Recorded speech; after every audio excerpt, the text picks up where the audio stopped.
وما كان لنفس ان تموت الا باذن الله كتابا مؤجلا صدق الله ومولانا العظيم ان الله وملائكته يصلون على النبي يا ايها الذين امنوا صلوا عليه وسلموا تسليما الصلاة والسلام عليك يا سيدي درود و سلام پڑھیں سارے الصلاة والسلام عليك يا سيدي يا رسول اللہ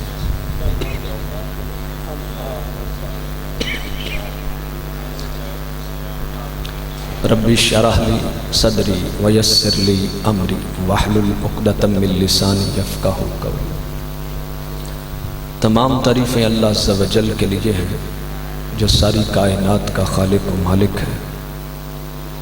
ہم اپنے رب کی طرف سے آئے ہیں، اسی کی طرف ہم نے لوٹ کر جانا ہے، اور ہم سب کو اللہ پاک نے اپنی عبادت اور اپنی بندگی کے لیے پیدا فرمایا۔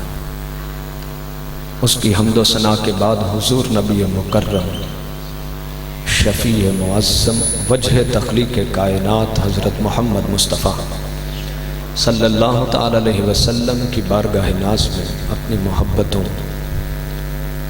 کا نذرانہ پیش کرنے کے بعد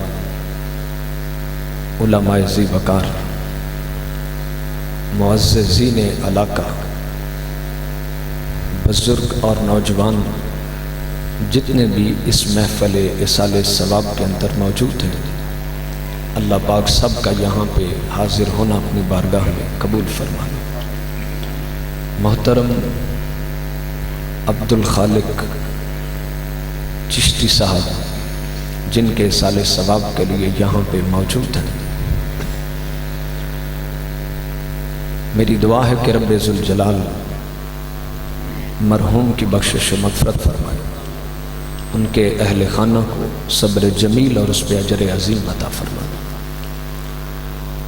علماء کرام نے اپنے اپنے انداز میں خطاب کیا، انتہائی مختصر وقت میں آپ کے سامنے میں قرآن مجید فرقان حمید کا جو پیغام آپ تک پہنچانا چاہتا ہوں، آپ توجہ میری طرف رکھیں۔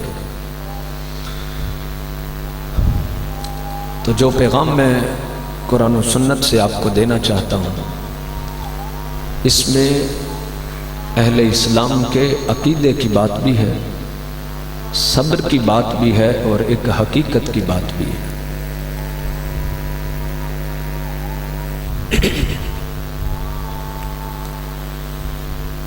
اس وقت مسلمان جن فتنوں کا شکار ہے، کسی سے ڈھکی چھپی بات نہیں۔ کہیں سیاسی فتنے ہیں، کہیں علمی فتنے ہیں، کہیں عملی فتنے ہیں، اوپر سے نیچے تک امت مسلمہ فتنوں کا شکار ہے۔ حتیٰ کہ مساجد اور مدارس بھی فتنوں کا شکار ہے، الا ماشاءاللہ۔ اور بڑے بڑے نام جو اسٹیجوں پر ہیں، وہ بذات خود ان کی میجارٹی فتنوں کا شکار ہے۔ اسٹیجوں پر بڑے بڑے جن کے نام ہیں، اور جبے اور کبے اور دستاریں زیب تن کی ہوئے، یہ میں سب کی بات نہیں کر رہا، آپ اشارہ سمجھتے ہیں سارے، کہ جب اس طرح کے دکھ کی بات ہوتی ہے تو اس سے مراد وہ لوگ ہوتے ہیں جو عقیدہ اہل سنت سے انحراف کرتے ہیں، جو اہل سنت کے عقیدے کے پابند ہیں، ان کی بات نہیں ہوتی۔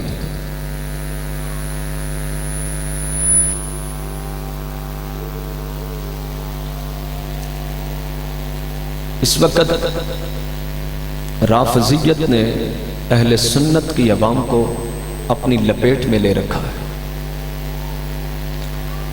ہم کو الجھا دیا گیا ہے کہ ہم اسٹیجوں پہ لڑائیاں لڑیں، اور سیاستدان اسلام کا شجر کاٹ رہے ہیں، اور ہم موقع کی نزاکت کو نہیں سمجھ رہے، کہ کس طرح ہمیں الجھا کر اسلام سے دور کیا جا رہا ہے۔ بہت کم مساجد ایسی ہیں کہ جن کے ممبروں پر بیٹھنے والے حق بات کریں، ورنہ انتظامیہ بات ہی نہیں کرنے دیتی۔ وہ علامہ اقبال نے کہا تھا کہ گلا تو گھونٹ دیا اہل مدرسہ نے تیرا، کہاں سے آئے صدا لا الہ الا اللہ۔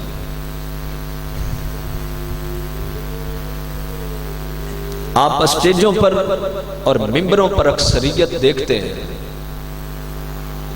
خطیب بڑھ گئے ہیں اور فقیہ کم ہو گئے ہیں، مقرر بڑھ گئے ہیں اور مدرس کم ہو گئے ہیں۔ یہ قیامت کی نشانیوں میں سے ایک نشانی ہے۔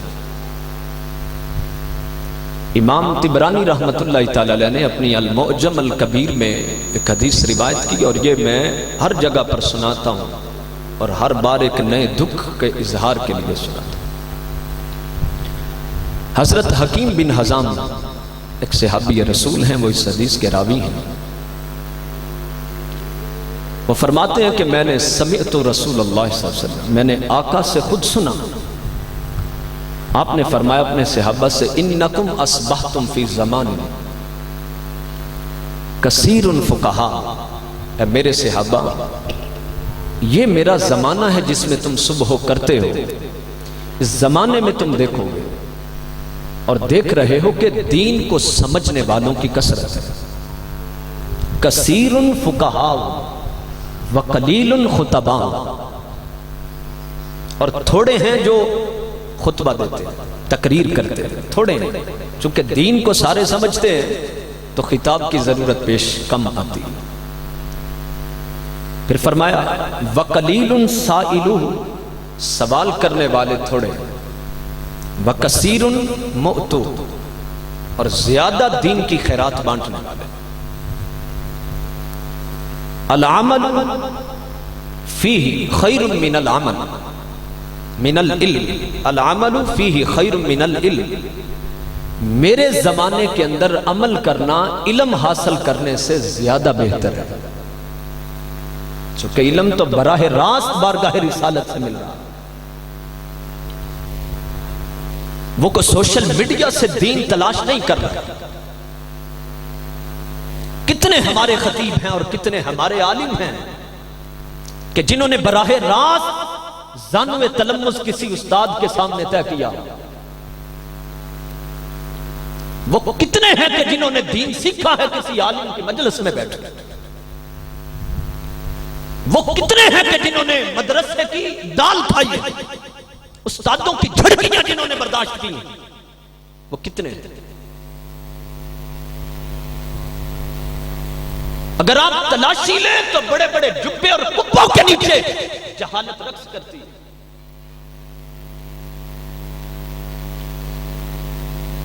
تو آقا نے فرمایا میرے زمانے میں تم دیکھ رہے ہو،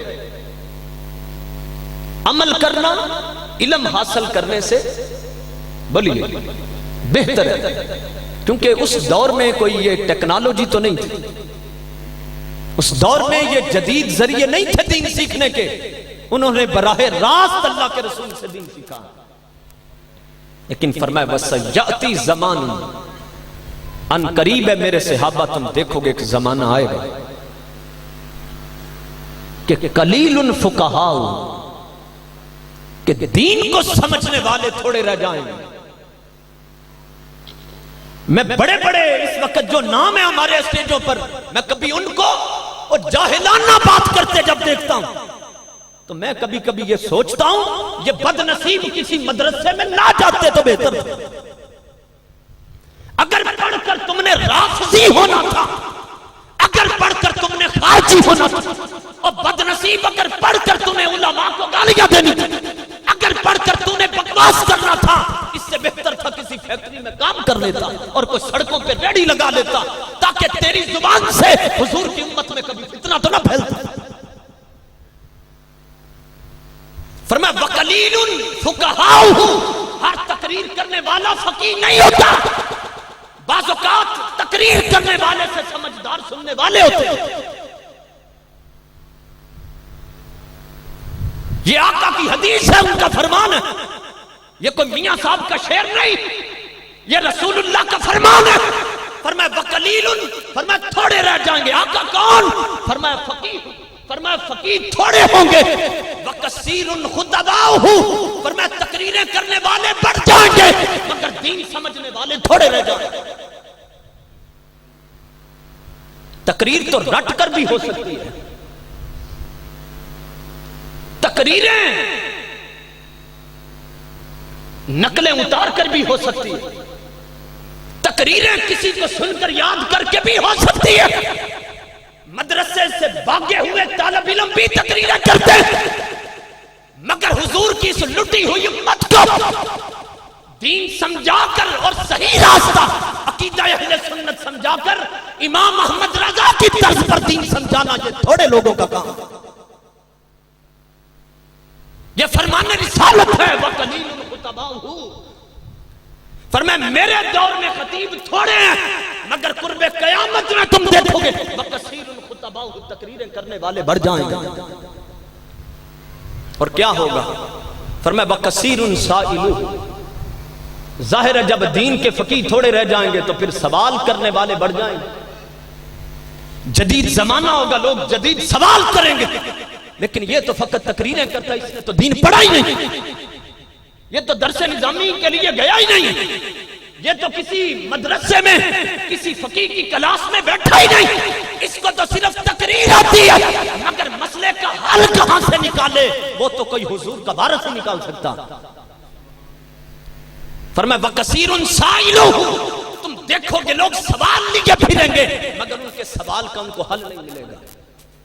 وقلیل مؤتوہ، اور پھر میرے آقا نے فرمایا دین کی خیرات بانٹنے والے تھوڑے رہ جائیں گے۔ فرمایا جب یہ حالات پیدا ہوں تو العلم فیہ خیر من العمل، اس وقت علم حاصل کرنا عمل کرنے سے بھی افضل ہوگا۔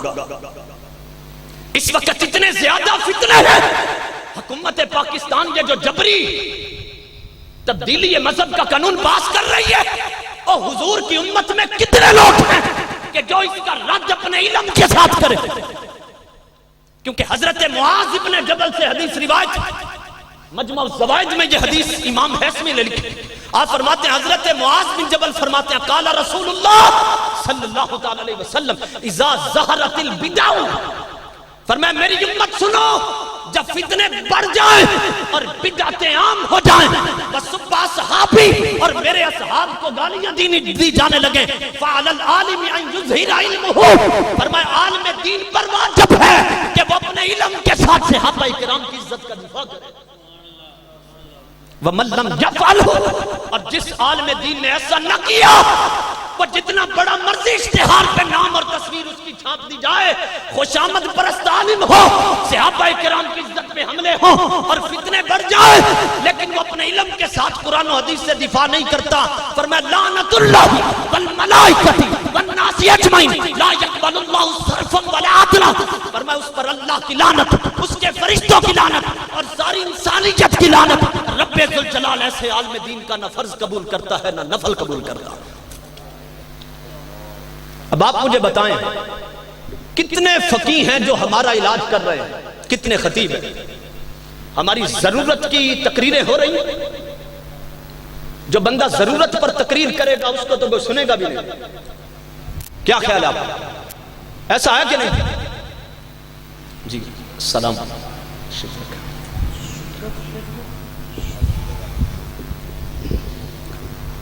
کو بات سمجھ آئیے؟ بولیے۔ اس وقت جس زمانے میں ہم ہیں فتنوں کا زمانہ، اور فعل العالمی، جو اسٹیج پر بیٹھنے والے میرے علماء بھائی ہیں، یہ ہمارے فاضل نوجوان جو ہمارے خطیب ہیں، ان کی یہ ذمہ داری ہے اس وقت کے حضور کی امت کو فتنوں سے بچائیں، کیونکہ فعل العالمی ان یظہر علمہ، یہ مصطفیٰ کا فرمان ہے، حدیث پیغمبر ہے۔ آقا نے فیصلہ فرما دیا عالم کی ضرورت یہ ہے کہ عالم لوگوں کی فرمائشیں پوری نہ کرے، ان کی ضرورت کی بات کرے تاکہ امت صحیح راستے پہ آئے۔ ادھر وہ درخت کاٹ رہی ہے حکومت، اور ہم کیا کر رہے ہیں؟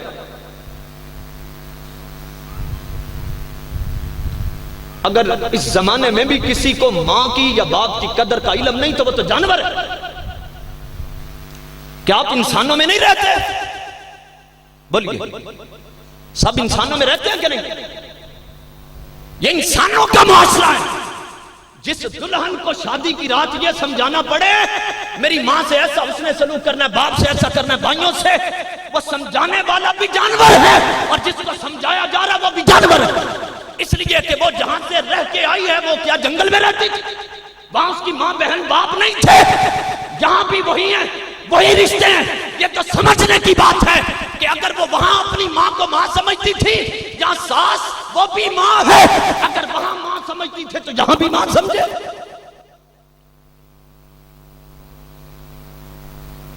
اب جو ضرورت ہے ماں باپ کی عزت پہ حملے نہیں ہو رہے، اب عزت پہ حملے مصطفیٰ کی ہو رہے ہیں. حضور کے دین کا شجر کاٹا جا رہا ہے اور صحابہ کرام کی عزت و ناموس پہ حملے ہو رہے ہیں.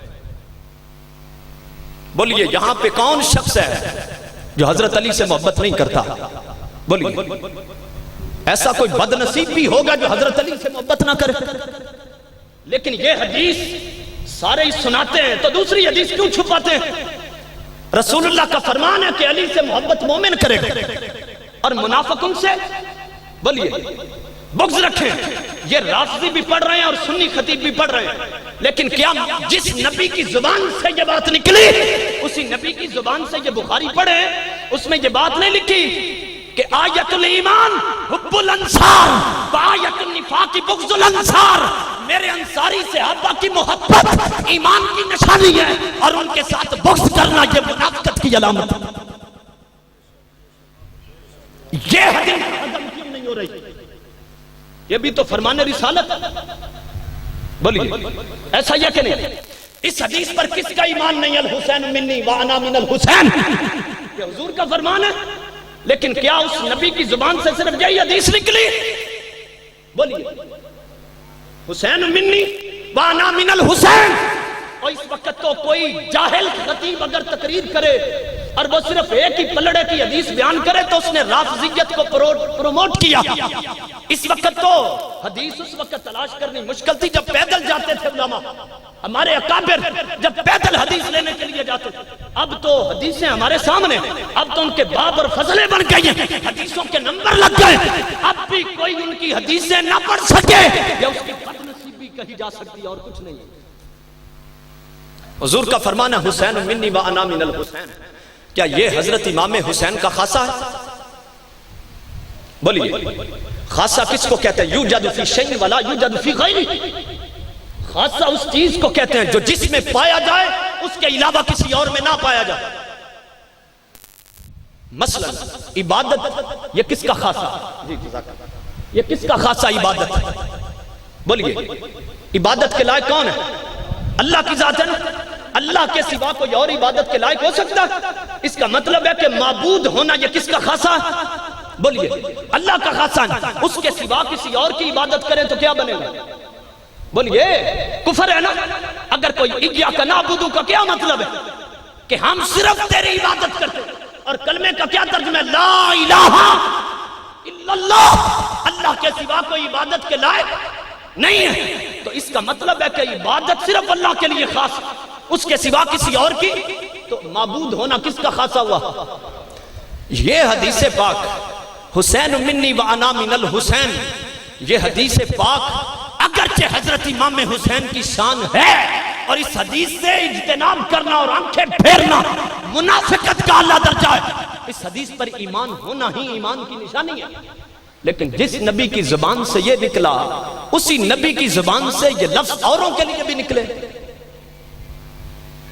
کیا آقا نے نہیں فرمایا علی منی وانا من العلی وانا منہ؟ یہ لفظ نہیں ہے. بولیے کہ علی مجھ سے ہے میں، یہی لفظ حضرت عباس کے لیے حضور نے بولے العباس منی وانا منہ. حضرت عباس کے لیے کہا وہ مجھ سے ہیں میں ان سے ہوں. یہی رسول پاک نے اشعری قبیلہ کتنا بڑا قبیلہ تھا. بخاری شریف کے اندر حدیث آقا نے فرمایا الاشعریون ہم منی وانا منہم. سارے اشعری صحابی مجھ سے ہیں میں ان سے ہوں. یہی لفظ تاجدار کائنات نے حضرت جلیبیب صحابی کے لیے بخاری پڑھ کے دیکھے 3 بار ان کی لاش پہ کھڑے ہو کے حضور نے فرمایا جلیبیب منی وانا منہ، جلیبیب مجھ سے ہے، میں جلیبیب سے ہوں، لیکن یہ دکھ مجھے رافضیوں سے نہیں کہ وہ صرف وہ حدیث بیان کرتے ہیں جو انہوں نے بھارے کھاندی ہے، لیکن وہ ہمارے جو سنی خطیب ہیں وہ صرف ایک حدیث پر زور دیتے ہیں، حسین منی وانا من الحسین۔ یہ منافقت ہے کہ رسول اللہ کا ایک فرمان سنایا جائے اور دوسرے کو نہ سنایا جائے۔ افتؤمنون ببعض الکتاب وتکفرون ببعض، اگرچہ تم اپنے لفظوں سے نہ جھٹلاؤ لیکن اپنے خطبوں کے ذریعے تو جھٹلاتے ہو، کبھی بیان ہی نہیں کیا۔ بولیے، حضور نے فرمایا میں اپنے بعد 2 چیزیں چھوڑ کے جا رہا ہوں، ایک قرآن اور ایک اہل بیت۔ حدیث ہے کہ نہیں؟ بولیے، آقا نے فرمایا، ایک حدیث پاک میں آقا کریم صلی اللہ علیہ وسلم نے فرمایا میں 2 چیزیں چھوڑ کے جا رہا ہوں، کتاب اللہ و سنت نبی، میں اللہ کی کتاب چھوڑ کے جا رہا ہوں اور اپنی سنت چھوڑ کے جا رہا ہوں۔ کہیں آقا نے فرمایا میں اپنے بعد ابو بکر و عمر کو چھوڑ کے جا رہا ہوں، میرے بعد ان کی پیروی کرنا۔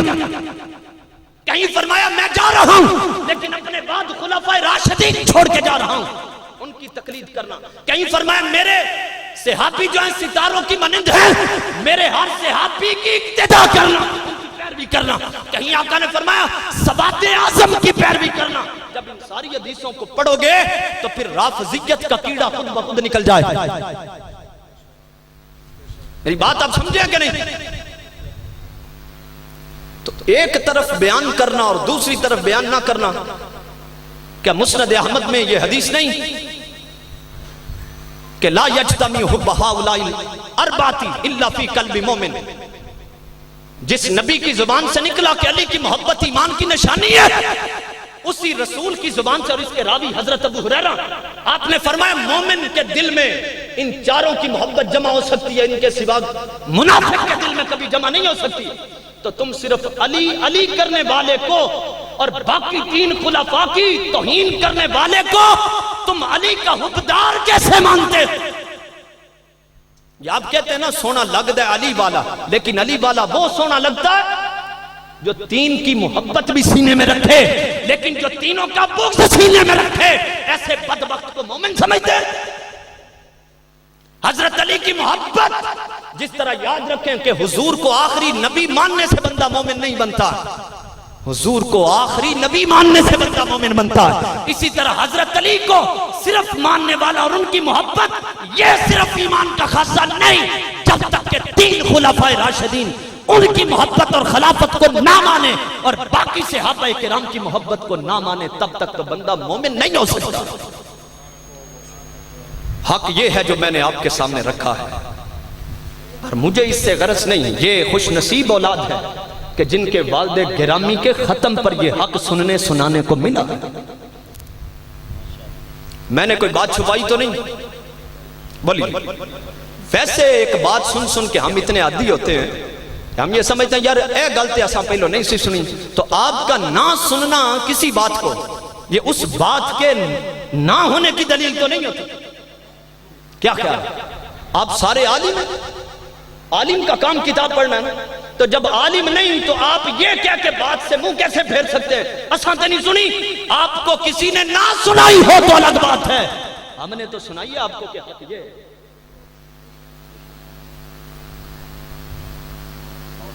اس وقت سوشل میڈیا پر علماء اہل سنت کو بدنام کرنے کے لیے بڑی کوششیں ہو رہی ہیں، اور جو جاہل خطیب ہمارے ہیں وہ ان کی سازشوں کا شکار ہو جاتے ہیں۔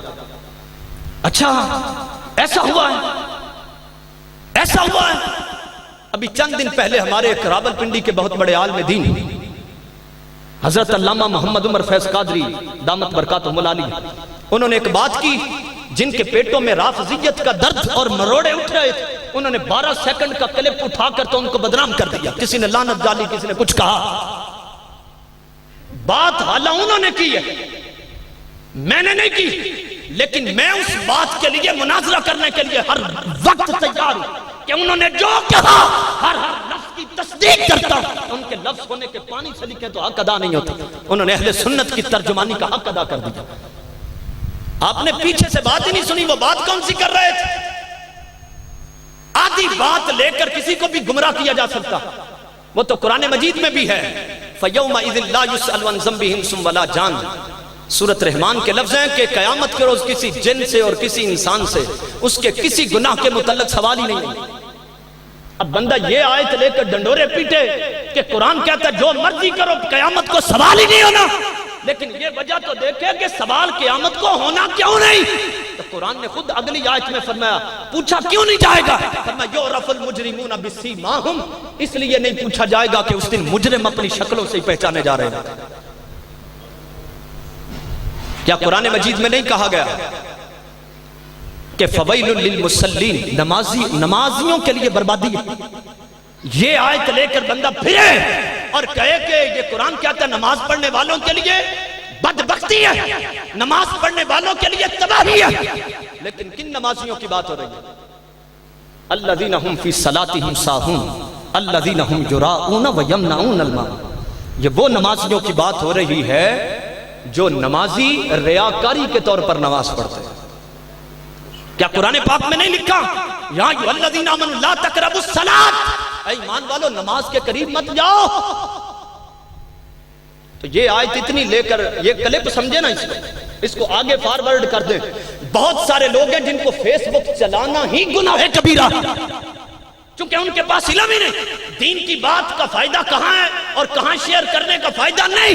بہت ساری ایسی احادیث بھی ہیں بخاری و مسلم میں کہ جو ہم امت کو کھلے لفظوں میں سنا ہی نہیں سکتے۔ وہ کوئی مسئلہ پوچھے کوئی ضرورت کا تو اس وقت اس کو بتایا جاتا ہے، برسر مجلس ہر کسی کا سینہ اس قابل نہیں ہوتا کہ وہ بات کو ہضم کر سکے یا بات کا نتیجہ صحیح نکال سکے۔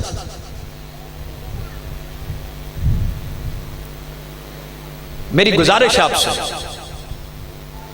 اس وقت اہل بیت سے محبت ضرور کریں، مگر جس شخص کو دیکھیں کہ ان کی آڑ میں صحابہ کرام جو آسمان رشد و ہدایت کے ستارے ہیں، جو ان پر زبان دراز کرتا ہے، اس کی حب اہل بیت پہ تھوک دے، اس کی محبت صادق نہیں ہو سکتی، کیونکہ ابو بکر سے محبت کرنا یہ اہل بیت کی سنت ہے۔ عمر فاروق اور عثمان غنی اور باقی صحابہ کا ادب سینے میں، یہ صحابہ کرام کے ساتھ محبت یہ اہل بیت کی سنت ہے جو ان سے منہ پھیرتا ہے۔ چاہے آج کے دور میں کوئی اپنے آپ کو آل رسول کہے، اپنے آپ کو سادات میں شمار کرے، جو صحابہ کا سینے میں بغض رکھتا ہے وہ آل رسول میں کبھی شامل نہیں ہو سکتا، چاہے شجرہ نسب اٹھا کے پھرتا چلے۔ یہی بات عمر فیض قادری نے کہی کہ یہ جو تم نے لسوڑی شاہ پکڑ لیا، کوئی گامے شاہ پکڑ لیا، یہ بات نہیں تم نے سنی، اور اس کی جگہ پر نہیں سنی کہ آل رسول تو پیر مہر علی شاہ تھا، آل رسول تو داتا گنج بخش علی اجمیری، آل رسول تو معین الدین چشتی اجمیری، وہ سید نہیں تھے۔ ہم ان سادات کو ماننے والے ہیں جو آج لسوڑی شاہ ڈپو شاہ پھرتے ہیں، کوئی گھوڑے شاہ پھرتا ہے، کوئی ٹائر شاہ پھرتا ہے، ہم ان کو مانتے نہیں، اس لیے کہ یہ گمراہ بھی ہیں اور گمراہ کر بھی رہے ہیں۔ آپ مجھے جانتے ہیں یا نہیں جانتے، میں نے اس ممبر کو حضور کا ممبر سمجھ کر آپ تک حق بات پہنچا دی۔ کہتا ہوں وہی بات سمجھتا ہوں جسے حق، نہ ابلہ مسجد ہوں نہ تہذیب کا فرزند، اپنے بھی خفا ہیں مجھ سے بیگانے بھی ناخوش، میں زہر حلال کو کبھی کہہ نہ سکا کر۔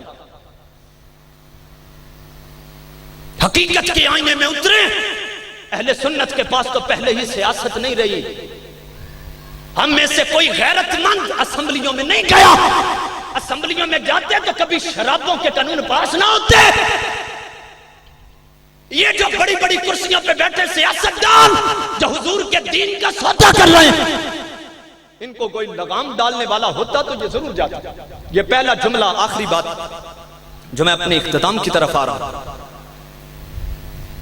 آپ میں سے یہ جتنے بھی احباب بیٹھے ہیں، جب کوئی مولوی سیاست میں آ جاتا ہے تو لوگ پوچھتے ہیں عالم کا سیاست سے کیا کام ہے؟ کہتے ہیں نا مولویاں دا سیاست نال کی کام ہے، کہتے ہیں کہ نہیں؟ کبھی کبھی کہتے ہیں سیاست تو اسلام میں ہی نہیں۔ آپ کو کس نے یہ بات کہی؟ کیا آپ نے اسلام پڑھا ہے سارا؟ یہ بات کوئی عالم ربانی کہے تو بات سمجھ آتی ہے کہ عالم دین کا سیاست سے کام نہیں، یہ عالم ربانی کہے تو بات سمجھ آتی ہے۔ کوئی ریڑی لگانے والا اور چنے لگانے والا کوئی جاہل آدمی اٹھ کے کہے مولویاں دا کم کی ہے سیاست نہ، اور سیاست تو اسلام میں نہیں، اگر وہ یہ بات کرتا ہے تو وہ تو جاہل ہے، اس کی بات کا ہم کیسے اعتبار کریں؟ وہ آپ کے شہر علامہ اقبال نے کہا تھا کہ نہیں کہ نظام پادشاہی ہو یا جمہوری تماشا، جدا ہو دین سیاست سے تو رہ جاتی ہے چنگیزی۔ اور یاد رکھیں اللہ نے جو نبی بھی زمین پہ بھیجا بنی اسرائیل کا، ہر نبی سیاستدان۔ مسلم شریف میں حدیث ہے کانت بنو اسرائیل تسوسہم الانبیاء، فرمایا بنی اسرائیل میں رب نے جس نبی کو بھیجا سیاستدان۔ اگر سیاست اسلام میں نہیں تو پھر نبی کون سی سیاست کرتے رہے؟ ہاں یہ کہو کہ جو یہ حکمران کر رہے ہیں اس کا اسلام سے تعلق نہیں۔ یہ بات برطانیہ کا جاسوس ہمفرے ڈیوی آیا تھا، جب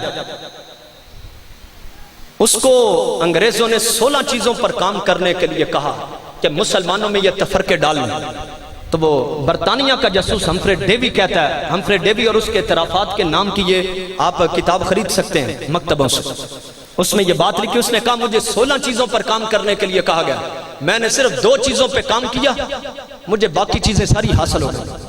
میں نے ایک یہ کہا کہ مسلمان علماء کا سیاست سے کوئی کام نہیں، یہ اس کی کتاب میں لکھا، اور دوسری بات یہ لکھی کہ کاروبار اور تجارت چھوڑیں، یہ دنیا فانی ہے، اللہ اللہ کریں بس۔ اللہ رسول پاک کا فرمان ہے، اللہ نے باقی حصوں میں کاروبار میں ایک حصہ برکت رکھی، تجارت میں رب نے 9 حصے برکت رکھی۔ تجارت تو ہمارے آقا کی سنت،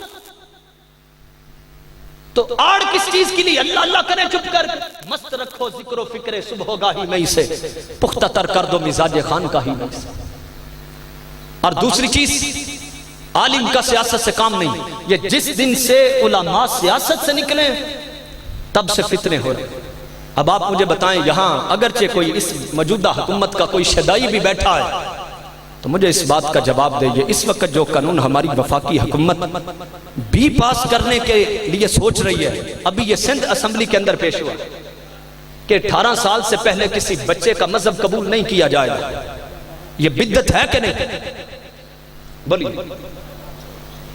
اگر کوئی بندہ حالت غسل میں ہو کہ وہ غسل نہیں اس نے کیا، جنبی ہے اور ہے کافر، جنابت وہ تو ویسے بھی ناپاک ہے، لیکن اگر وہ شخص جنابت کی حالت میں اس کے دل کے اندر یہ ہدایت پیدا ہو جائے کہ میں نے اسلام قبول کرنا ہے، تو اس کے غسل کا بھی انتظار نہیں کیا جائے گا، اس کو اسی وقت کلمہ پڑھا دیا جائے گا۔ اور یہ 18 سال سے پہلے یہ کسی کا اسلام قبول کرنے کے لیے تیار نہیں۔ میں اس پر ایک عقلی دلیل دینا چاہتا ہوں، کبھی آج تک کسی نے کہا کہ پرائمری ہو یا مڈل ہو یا میٹرک ہو، جب تک بچہ 18 سال کا نہ ہو ہم اس کی ڈگری قبول نہیں کریں گے؟ عرفہ کریم کی کتنی 11 سال کی بچی تھی، اور 11 سال کی عمر میں سافٹ ویئر ایجاد کرنے پر اس کو جب تم نے پرائز دیا کہ اس کو انعام دیا، تو کیا اس وقت یورپ والوں نے یہ کہا تھا اس کی تو عمر یہ 18 سال نہیں ہوئی، اس کو ہم انعام کیسے دے دیں؟ بے شمار ایسے صحابی ہیں جنہوں نے 18 سال سے پہلے اسلام قبول کیا، اور یہ کہتے ہیں جس نے 18 سال سے پہلے بچے کو کہا کہ تو اسلام قبول کر، اس کو جیل میں بھیجا جائے گا، 10 سال تک کی قید ہے اور اتنا جرمانہ اس کو ادا کرنا پڑے گا۔ ایک یہودی بچہ، اس کے گھر میں رسول پاک نہیں گئے، اس کی تو 18 سال عمر نہیں تھی، اللہ کے رسول اس کی موت کا وقت تھا، حضور نے فرمایا اسلم، اسلام قبول کر، فاسلم، اس نے اسلام قبول کر لی۔ حضور نے ہاتھ بلند کیے، یا اللہ تیرا شکر ہے جس نے اس بچے کو جہنم کی آگ سے محفوظ کر دیا۔ یہ غلط راستہ ہے حکمرانوں کا، میں نے آپ سے سچ کہا ہے، زندگی صرف ایک مرتبہ ہے، نہ اپنی جو میں نے آیت پڑھی وما کان لنفس ان تموت الا باذن اللہ، کتاب مؤجل، کسی بھی انسان کو موت اللہ کے حکم کے بغیر نہیں آیا کرتی اور وقت مقررہ سے پہلے نہیں آ سکتی۔ حفیظ جلندری نے نہیں کہا تھا میں نے حق چھوڑا تھا اندیشہ غربت سے حفیظ، کبھی کسی کا چہرہ دیکھا، کسی چودھری کو دیکھا، کسی مالدار کو دیکھا، کسی تگڑے کو دیکھا تو بات ہی بدل لی۔ علامہ اقبال کہتے ہیں کہ 1000 خوف ہو لیکن زبان رہے دل کی رفیق، یہی رہا ہے ازل سے قلندروں کا طریق۔ حفیظ جلندری کہتا ہے میں نے حق چھوڑا تھا اندیشہ غربت سے حفیظ، اب سوچتا ہوں تو احساس سے دل ہل جاتا ہے، آہ اس امر سے نہ تھی مجھے کچھ آگاہی، رزق تو اس دنیا میں کتوں کو بھی مل جاتا ہے۔ رزق کی کوئی بات نہیں، رازق اللہ کی ذات ہے۔ وَفِي السَّمَاءِ رِزْقُكُمْ وَمَا تُوعَدُونَ، تم سے وعدہ جو کیا گیا ہے وہ رزق آسمانوں سے اتار دیا جائے گا، اس لیے رازق اللہ کی ذات ہے۔ بندوں سے ڈرنے والی تو بات ہی کوئی نہیں، جو حق ہے وہ کہہ دیں، مرنے سے پہلے حق کہیں، مرنے کے بعد جب آنکھ کھلے پھر سوچے کہ سچ کہہ دینا چاہیے تھا، تو مرنے سے پہلے اب مر جائیں اور آنکھ کھلنے سے پہلے آنکھ کھول لیں۔ اللہ تعالیٰ میری اور آپ کی حفاظت فرمائے، عقیدہ و ایمان کی اور فتنوں سے محفوظ رکھے۔ وآخر دعوانا الحمدللہ رب العالمین۔